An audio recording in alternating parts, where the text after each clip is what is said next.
Hi guys, thank you for tuning into my channel. My name is Anthony and I do hope that you're having a fantastic day. I hope that your week is faring on well, that you have the strength to push on even during the hard times. I take the opportunity to welcome you and I hope that you're going to enjoy our session today.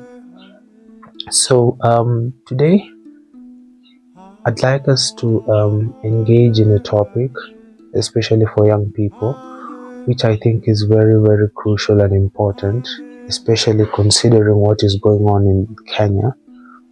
And let's start.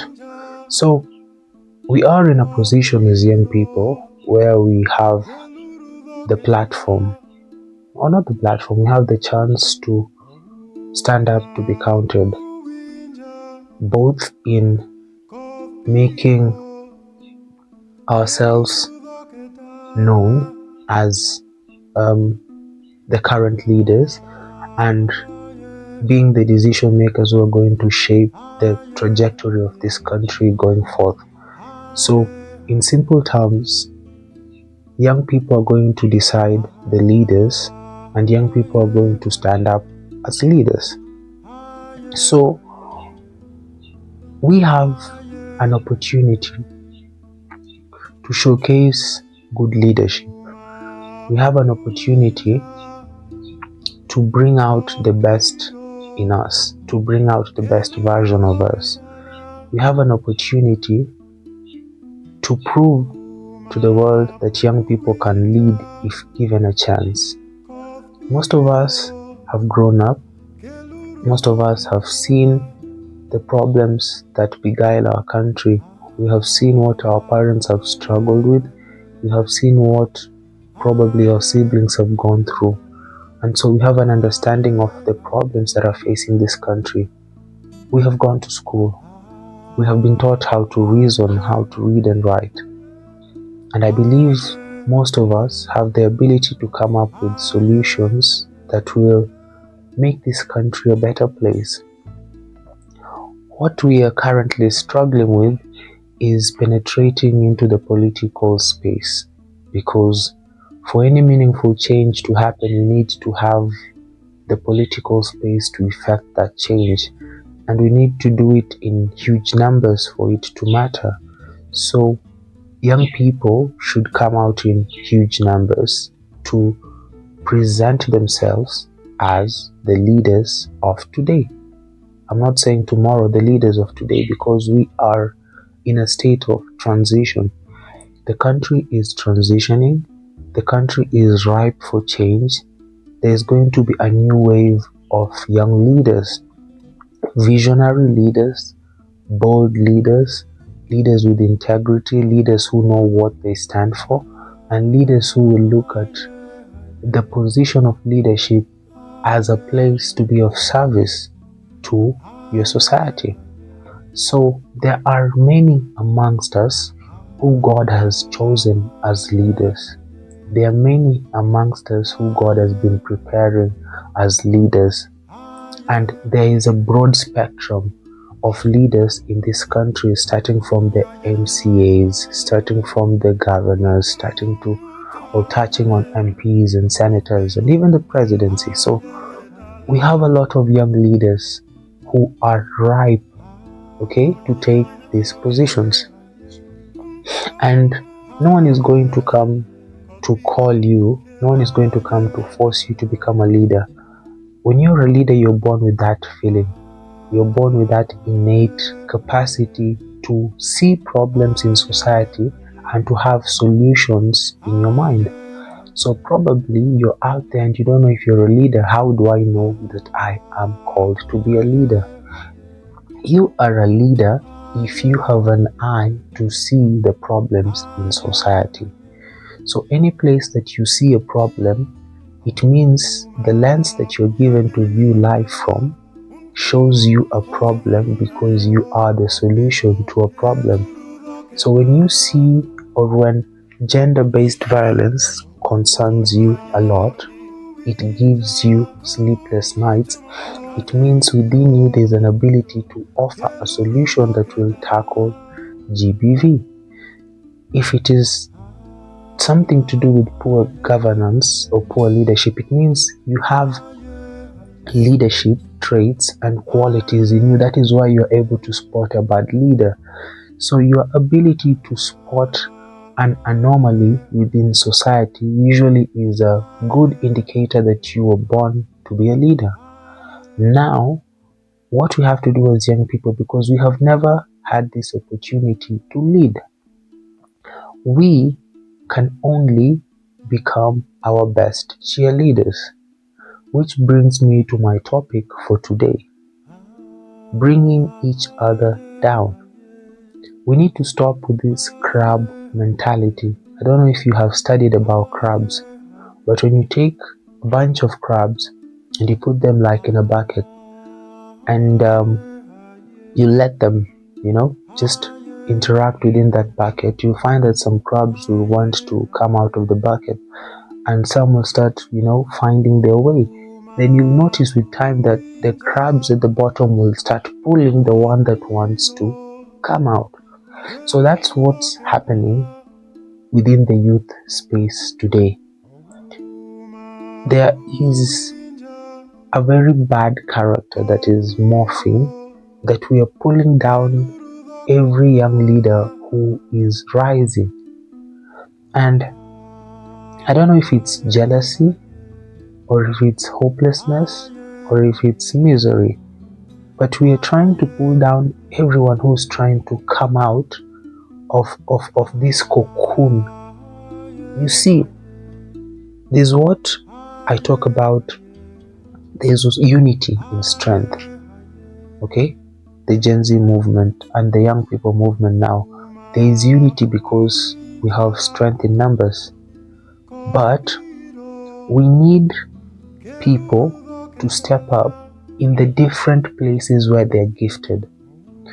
God has gifted us differently as young people. My strength is not necessarily another person's strength. I may have probably the ability to communicate and inspire. Another person may have the ability to mobilize and do something else. Another person may have the ability to create, graphic design, video editing. So you are gifted differently. So when you see someone rising in the place of influence that God has gifted them, and then the first instinct is to bash this person and bring them down, you're being counterproductive to this movement and what it's supposed to achieve.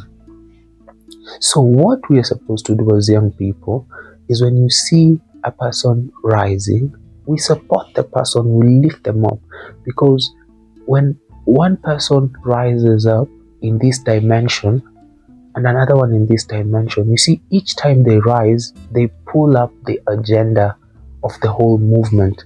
They give it a voice, they give it visibility. So we have different people positioned in different places. So each time these people are able to ascend out of the blanket covering, they give the movement a voice.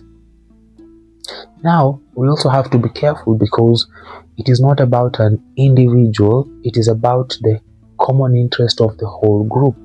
So those that you are choosing to lift up should have the value or the values of the group at their core principles. They should have their fundamental compass anchored in the principles of the group, which is good governance, which is equal opportunities, which is alleviating of joblessness within the youth, which is better healthcare, which is promotion of sports and talent within the country. So there's all these pillars that we are seeking to accomplish as young people.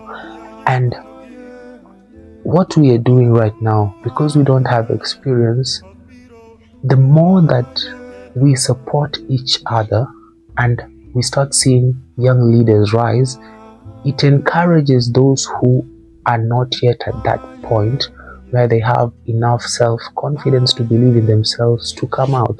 So each time a leader rises, we encourage them, we push them. Another one, we push them. More and more start emerging, and then we can now have the sample group we can now have the brand of leaders that we have been looking for, that we can push into power. So it has to happen systematically. You have to start supporting one another. Those who are brave enough to step out, listen to what they are agitating for. If they have a few errors, correct them, align them so that we can all have the same purpose and vision, and then push them out so that they can give visibility to the voices and the purpose of the movement. And so the more of the young people that are able to speak on these things, the greater the voice is amplified. And the more that the voice is amplified, the more young people will be encouraged to come out and show their uniqueness. Because amongst the young people, there are a lot of leaders that have been empowered, capacity, who are gifted in many ways, but they've never had an opportunity to lead in a national scale. So they have fear. So in order for us to overcome this fear, we need those who will trailblaze, and we support them so that when they're up, they can encourage more of us to step up. And the more of us that are stepping up, more of us are being attracted. Okay? And that is how we form a movement where young people will come out in their numbers and stand and vie for positions across the country.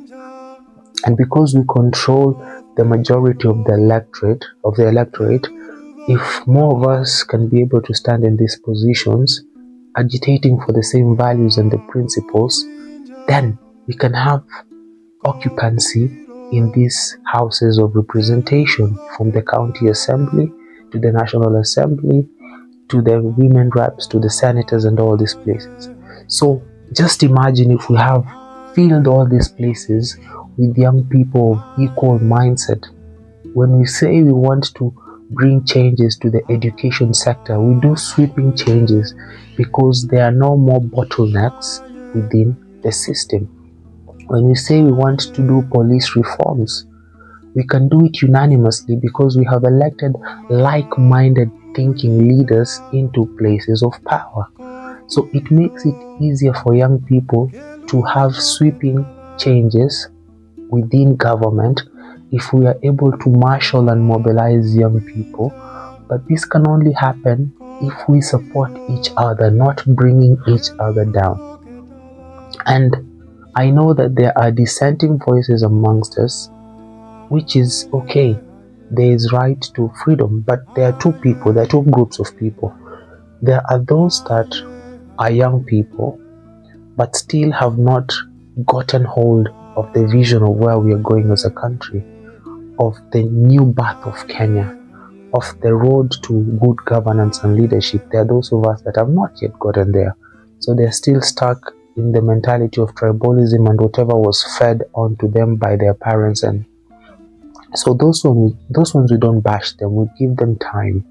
They're going to buy into the vision as time elapses. So we give them grace. They'll understand this vision as time progresses. But there are those of us who are being used, who are being paid by politicians to come and taint the image of those who are trying to ascend. Those ones we should not tolerate. There are those ones who are being paid, the bloggers, these ones with fake accounts, those ones we should not tolerate, because their work is to bring distraction and confusion to the movement that is agitating for change. So our greatest asset is our numbers.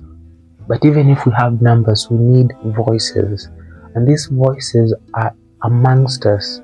And so the many voices that we can uplift, the many voices that we can lift up and support, then the louder our cries will be heard.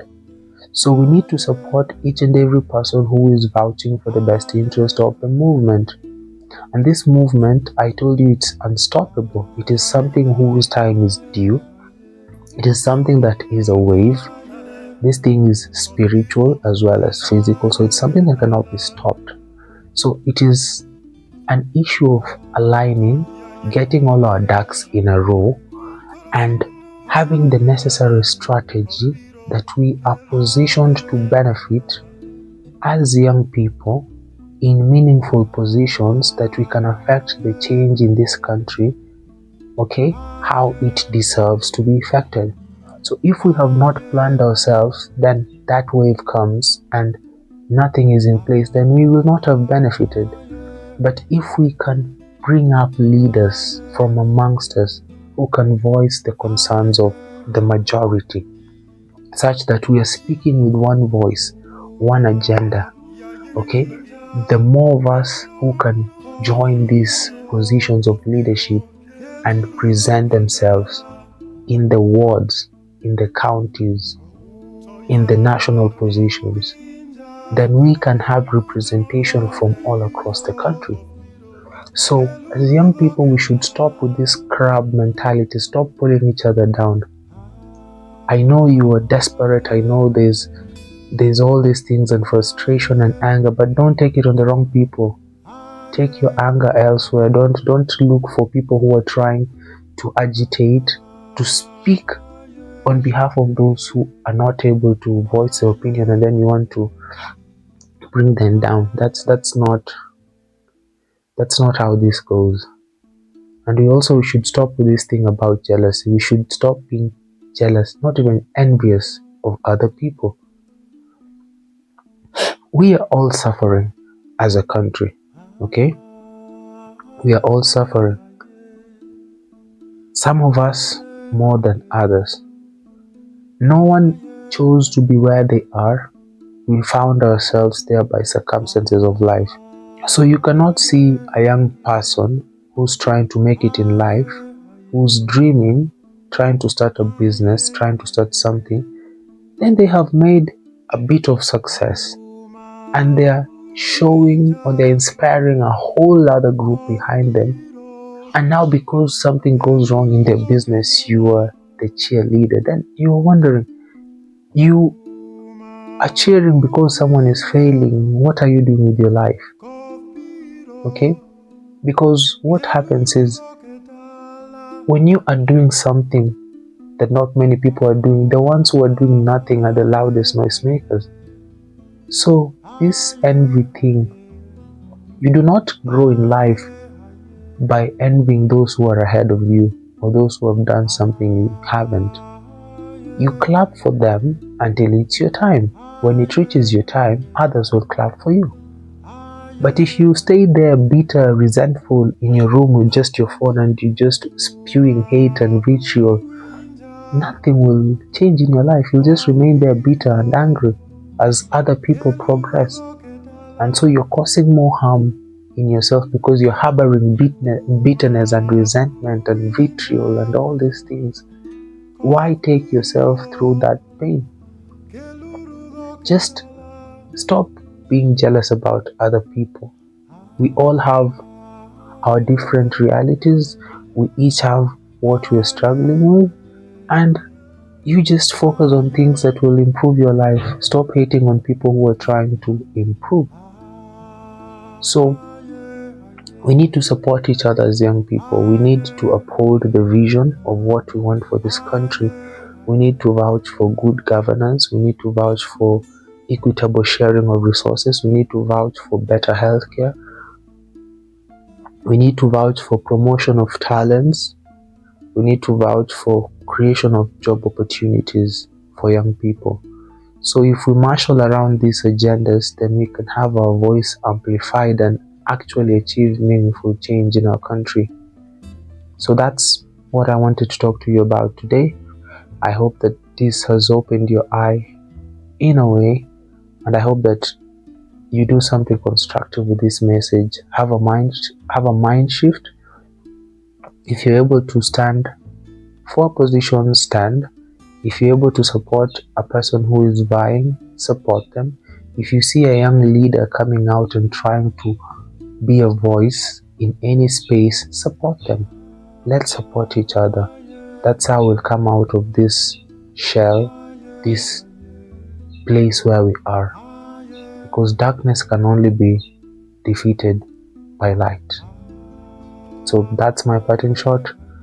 I take this opportunity again to thank you, those of you who have stayed until the end. It's my pleasure to have these sessions. And like, share, subscribe this content with anyone who you think will benefit. Share it in your circles, share it in your groups, share it with young people. And God bless you. God bless Kenya. Cheers. See you for the next video.